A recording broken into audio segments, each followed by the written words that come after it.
Hi, good afternoon. I'm Clarisse. I'm from the Philippines. Um,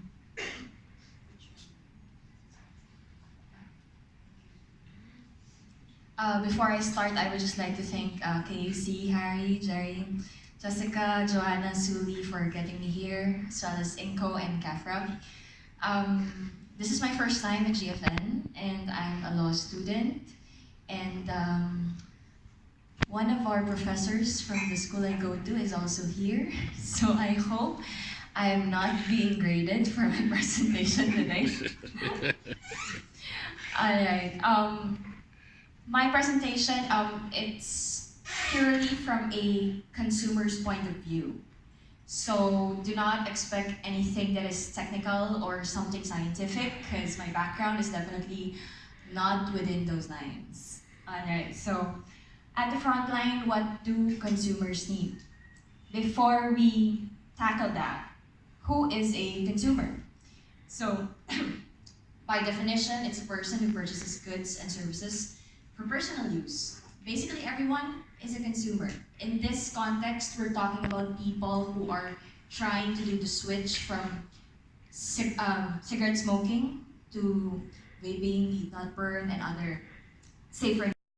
I will also discuss the market in the Philippines at the moment. So we have vape shops with actual stores inside and outside shopping malls. There's actually one near the office. Sellers who conduct business online. So some of them have their own websites. They also make use of Facebook, Instagram, other online markets such as Lazada and Shopee. These are online marketplaces which are abundant in the Philippines. And of course, we have the black market. Also, a bird's eye view of e-cigarettes in the Philippines now. As of last week, June 3, according to the Department of Finance, on its third and final reading, vapor products will also be taxed progressively. This is in line with sin tax for universal healthcare. So here you will see how much it will be taxed. So for 0 to 10 ml, 10 pesos, and so on and so forth. Right now, we have a progressive tax system, which we call trade law. Basically, it's gonna increase everything, the price of everything, basically. Okay? So that same tax will be used for universal healthcare, which we have in Philippines.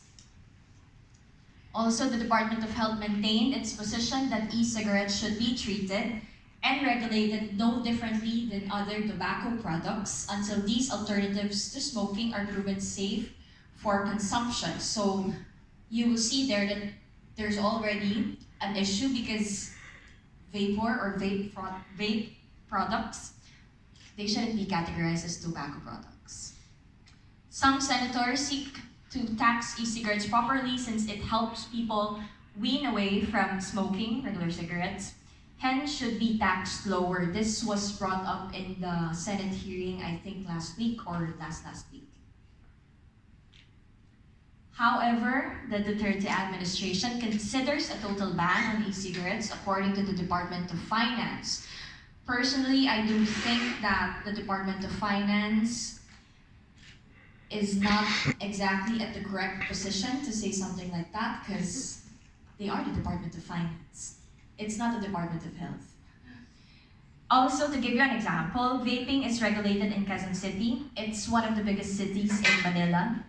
So they have a city ordinance and it is signed by the former Mayor Herbert Bautista.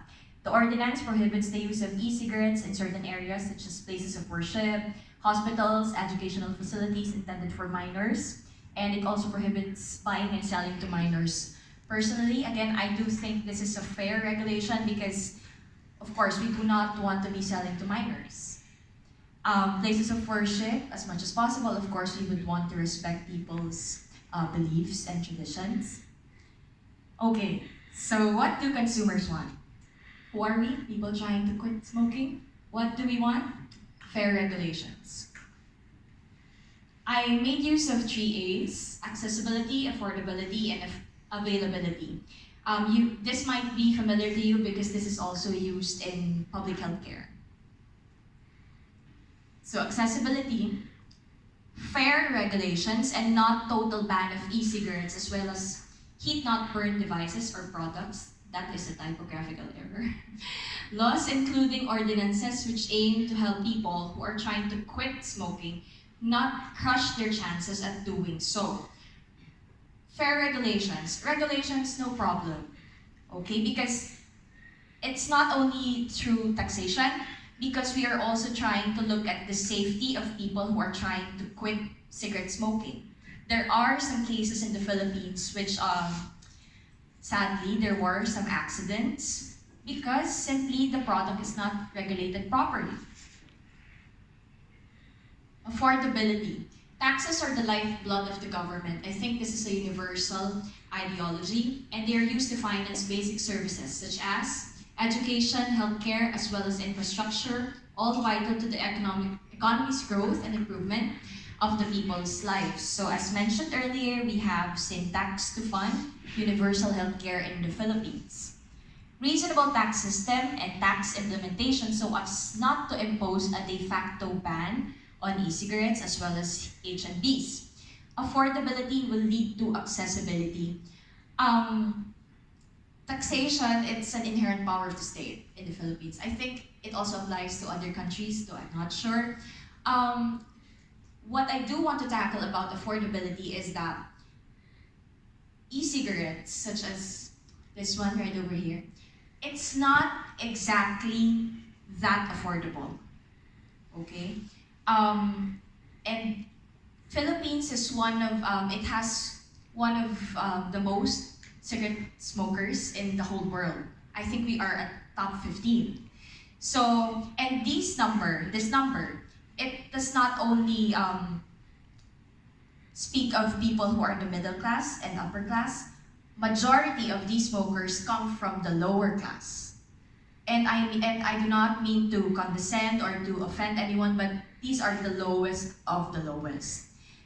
Some of them do not eat. They would rather smoke a cigarette. How are we supposed to give them that chance of switching to safer nicotine products if, in the first place, safer nicotine products are not affordable?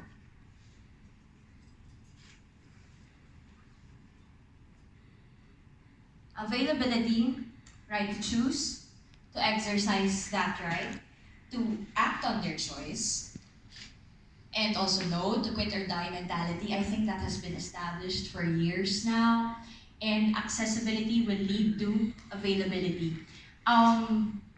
If we will make it accessible to everyone, then most likely it will be available everywhere. Yesterday at a panel discussion also that I attended, there is this speaker from Kenya, I think. He mentioned that safer nicotine products, it's not illegal in their country, but it's not available. So how are they going to tell people that, hey, you should consider switching to safer nicotine products because they are safer, but it's not available? How are they supposed to do that switch? So basically the government will what? Try to deprive that person of his right to exercise his choice, to act on his choice. They will give you the right to choose, but they will not let you exercise that right. And last but not the least, open-mindedness as well as welcoming changes. When I speak of that, we talk about medical researches. Information that is legitimate, definitely not fake news. I think this is prevalent all over the world. And transparency with government agencies and bureaus. Ultimately, what do consumers want? To quit smoking. Thank you.